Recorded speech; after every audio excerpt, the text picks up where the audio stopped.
everybody, welcome back to the channel for today's episode.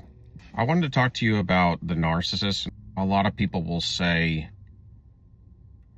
that because they're in their arrested development and they're in this survival mode, that they have to be really good at what they do and really good at their survival of the fittest situation that you hear all the time.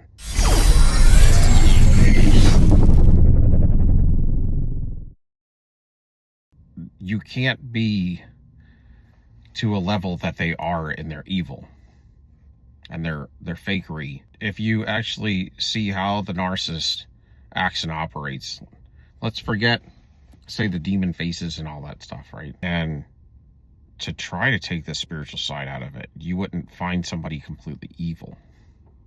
Like when you deal with narcissists, you deal with complete evil. And if the case was they were dealing with this animalistic type nature, animalistic survival type nature, they would have some sympathy, some love from time to time. They would have thoughts and actions that would reflect to some degree humanity a little bit from time to time. But you're seeing what is perfect evil that plays out with the narcissist.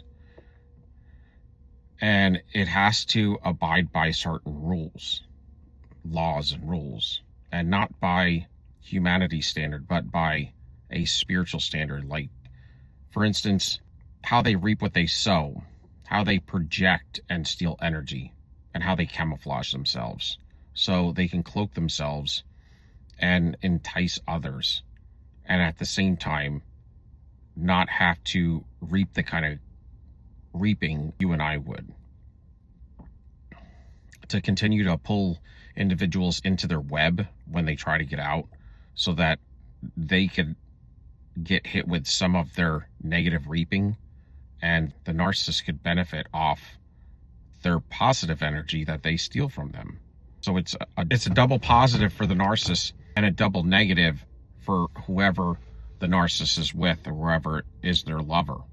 And you're getting to a point in a place where these guys have the ability, in some instances, now everything comes back to you, but the way the narcissist gets it is in different ways. For instance, if they are reprobate, they may not get a lot of their karma until the day that they perish and have to face the Lord, right? Because we know that if you go down a pathway like the narcissist, you're going to reap heavy penalty from the Lord, the Almighty. And we all want grace and mercy on that day. But when it comes to the narcissist, they are so bad that it's just easy and so obvious for us to say that there's absolutely no way that the way they live, they could ever get to heaven. Generally speaking, especially somebody empathic would never say that, because we like to have evidence and we don't like to judge people, and we like to reserve ourselves in instances where it talks about judging individuals. We like to be fair and balanced. I get it, but I would guess that most of y'all out there would agree with me. If they were to perish right now, that without having a court, a judge, and a jury, that you know where they would go. And it would be kind of easy because they're that bad.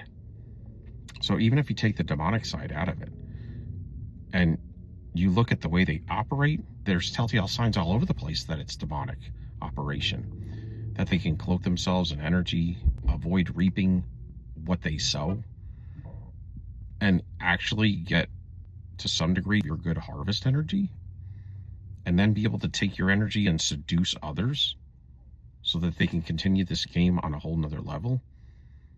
You mean to tell me that if you're dealing with somebody who's 30, or if they're 40, but, like, let's say you had when you were 30, because I've dealt with this stuff at a younger age and an older age, and I had a break in between. So it's the same thing, though, when you're dealing with them when they're 20. I was with one that was 18 when I was young. She was already messed up, and I didn't know what it was.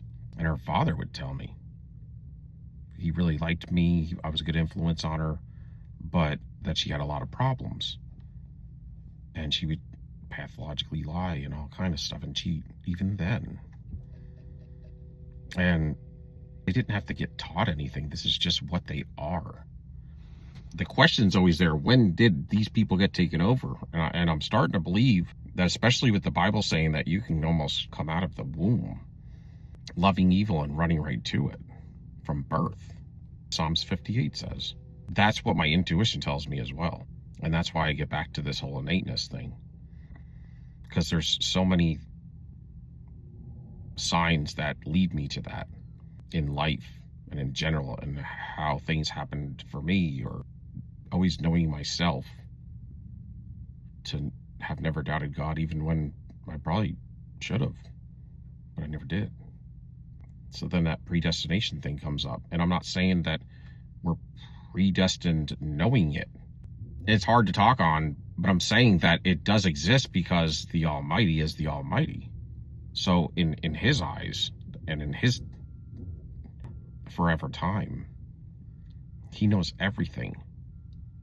So if he knows where we're going to go and where we're going to end up and where we're going to be born and how we're going to be, and he knows it all before we were even created or birthed out of the heavenlies to come here. That's to say that we're all predestined. So what I'm saying is there's some sort of fairness in that. If we're predestined, but yet we were all created equal, at some point there was equal. Whether it was when we were born here or not, or whether it's just having to do with equal in our spirit, not the circumstance down here.